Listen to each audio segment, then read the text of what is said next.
Oke, kita lanjutkan ya. Cukup breaknya. Bismillahirrahmanirrahim. Sekarang kita akan bicara tentang ini, agenda manajemen kinerja. Ya, jadi bagaimana kita menyusun agenda atau langkah-langkah kita dalam waktu relatif 1 tahun, apa saja yang akan kita kerjakan dalam konteks siklus manajemen kinerja yang ada 3 tadi ya. Nanti kita akan lihat mulai dari mulai dari penyusunan atau perencanaan, kemudian bimbingan, kemudian evaluasinya, ya, gitu. Nanti kita akan lihat. Oke, kita mulai dari mana? Kita mulai dari atas sini ya. Oke. Nah, ini 4 bulan terakhir di 2019. Ini contoh ya. Jadi ada 4 bulan terakhir di 2019 ini, mulai bulan September sampai bulan Desember. Apa yang kita kerjakan? Ya, yang kita kerjakan adalah ini yang kita kerjakan, penyusunan bisnis plan untuk tahun depan, untuk tahun yang akan datang.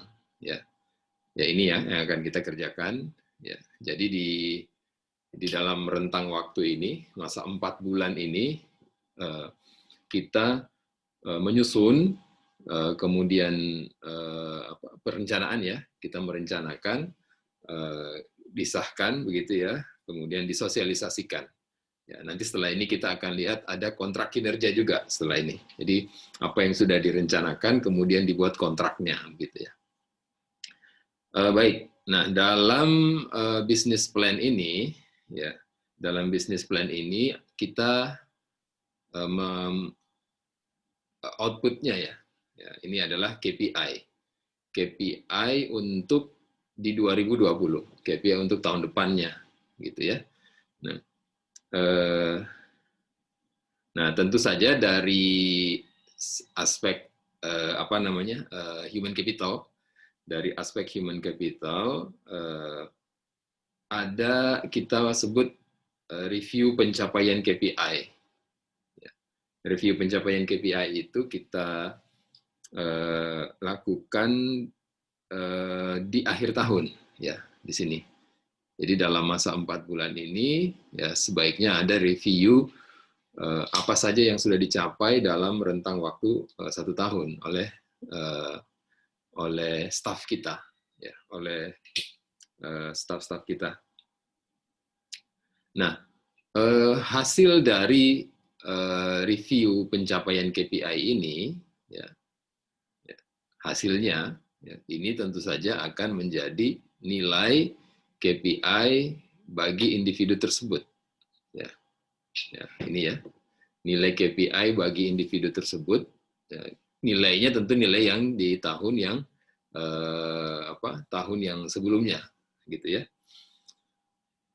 Kemudian nilai ini ya, nilai KPI ini berpengaruh kepada ini.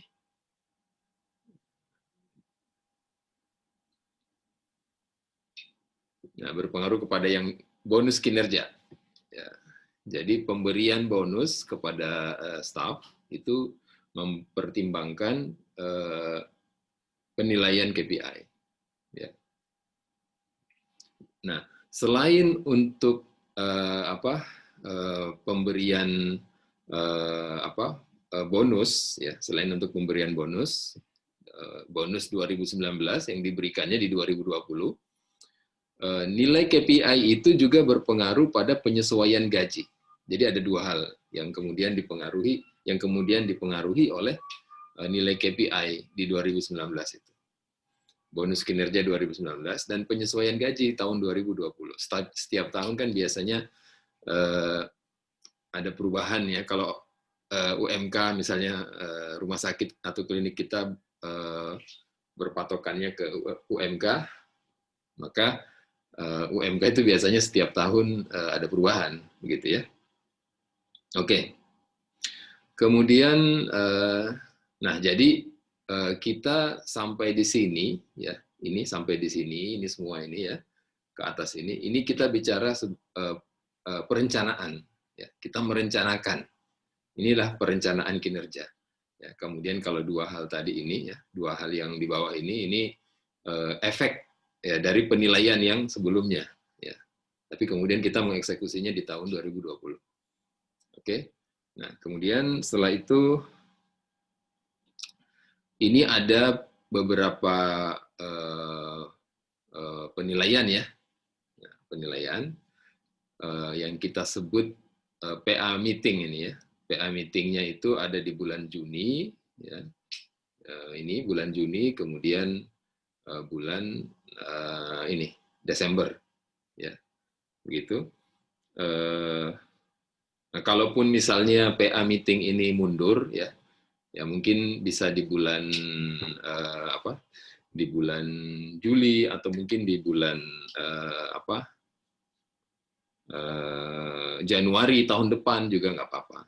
Gitu. Tapi yang penting ada PA meeting. Ya, PA meeting itu teknisnya, ya, staff melakukan penilaian ya, berdasarkan KPI tadi yang sudah dibuat di sini ya. Ini KPI 2020. Nah, ya, berdasarkan ini kemudian mereka membuat penilaian self assessment. Ya, kemudian didiskusikan dengan atasannya. Ya, kalau mereka misalnya menilai 10 gitu, kenapa menilai 10? Bisa jadi atasannya begitu ya, katakan begitu. Bisa jadi atasannya menilai cuma 5 mungkin gitu.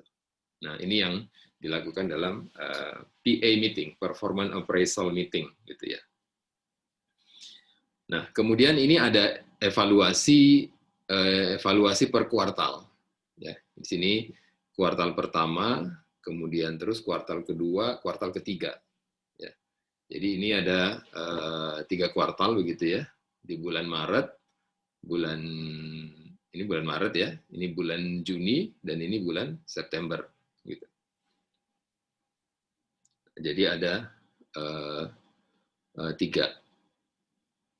Nah, bisa 3, bisa juga 4. Kalau mau dibuat 4 kali berarti per 3 bulan kan berarti ya. Ya. Kemudian nah dalam semester kedua ya, mulai dari bulan Juli ya sampai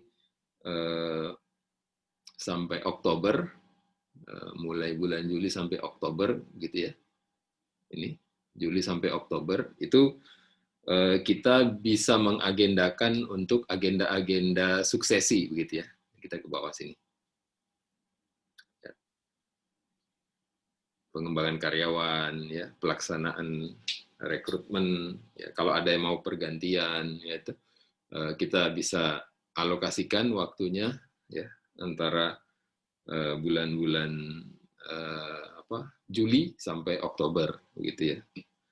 Promosi, demosi, komite begitu ya. Jadi saya ulangi, antara bulan Juli sampai Oktober ya, kita bisa mengagendakan untuk adanya aktivitas-aktivitas yang sifatnya suksesi. Ya, suksesi itu bisa promosi, bisa demosi, bisa pembentukan komite-komite begitu ya, sehingga orang kemudian ada semacam penempatan baru gitu ya. Nah, kemudian adapun rekrutmen ini ya, rekrutmen seleksi ini berdasarkan manpower planning. Nah, ini juga dieksekusi nih mulai awal tahun sampai akhir tahun gitu ya. Nah, kemudian pelaksanaan pelatihan ya,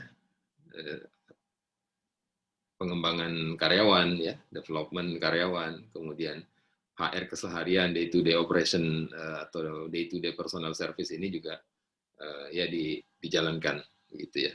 Nah, nanti kita akan lihat di ujung sana ya, di sini ini akan sama dengan yang tadi di sana ya. Jadi dia berulang lagi sama ya, seperti ini. Ini artinya ini sebuah siklus ya.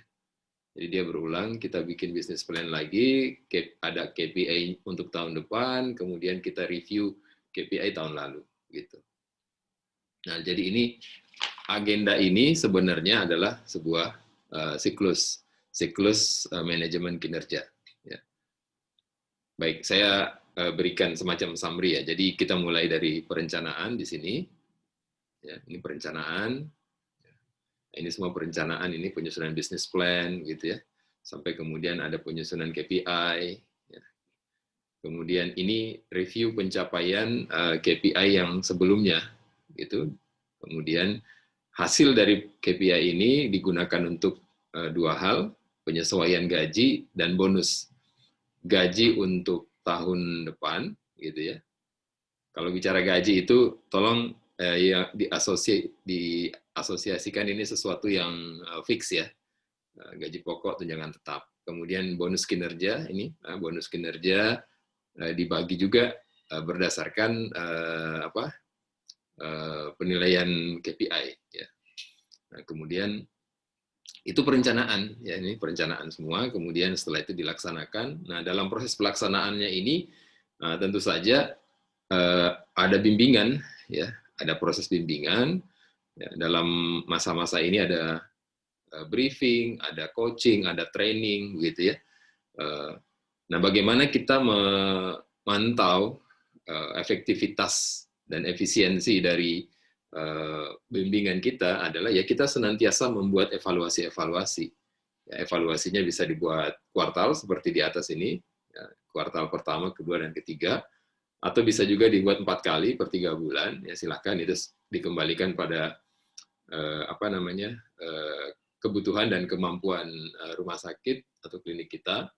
Ya, kemudian, nah di sini ada ini juga bagian dari evaluasi kinerja. Ya. Jadi ada PA meeting di bulan Juni ya, sebaiknya di bulan Juni, dia di tengah tahun. Kalau molor-molor bulan Juli gitu nggak apa-apa. Kemudian setelah itu ada PA meeting lagi di bulan Desember. Gitu. Kalau dia misalnya agak telat, dia nyebrang ke sebelah, maksudnya tahun berikutnya, bulan Januari, gitu. Nggak apa-apa. Baik, nah tentu saja di sini ada, ini semuanya di bawah ini aktivitas-aktivitas rutin ya yang kita kerjakan. Rekrutmen, ya seleksi berdasarkan manpower planning. Nanti kita akan belajar bagaimana manpower planning ya. Gitu. Kita akan diskusi juga tentang itu, bagaimana manpower planning, kemudian pelatihan, pengembangan karyawan. Nanti kita juga akan ada diskusi juga ini tentang bagaimana need assessment, training need assessment, gitu ya. Kita akan diskusikan juga topik ini. Ya, ini akan terus kita kerjakan sepanjang tahun, gitu ya. Dan ini siklus. Kemudian day to day personal services untuk layanan ke SDM-an, begitu ya. Nah, itu saya kira penjelasannya ya tentang agenda manajemen kinerja. Nah, mari kita biasakan untuk mendisiplinkan ya agenda-agenda kita supaya perjalanan kita dalam pengelolaan itu ada tahapan-tahapannya yang bisa kita atur. Baik, cukup sekian. Berikutnya nanti kita akan bicara tentang kontrak kinerja. Ya, seperti apa kontrak kinerja, kita ikuti setelah kita break dulu ya. Ini sudah hampir 15 menit. Oke, selamat menikmati break-nya.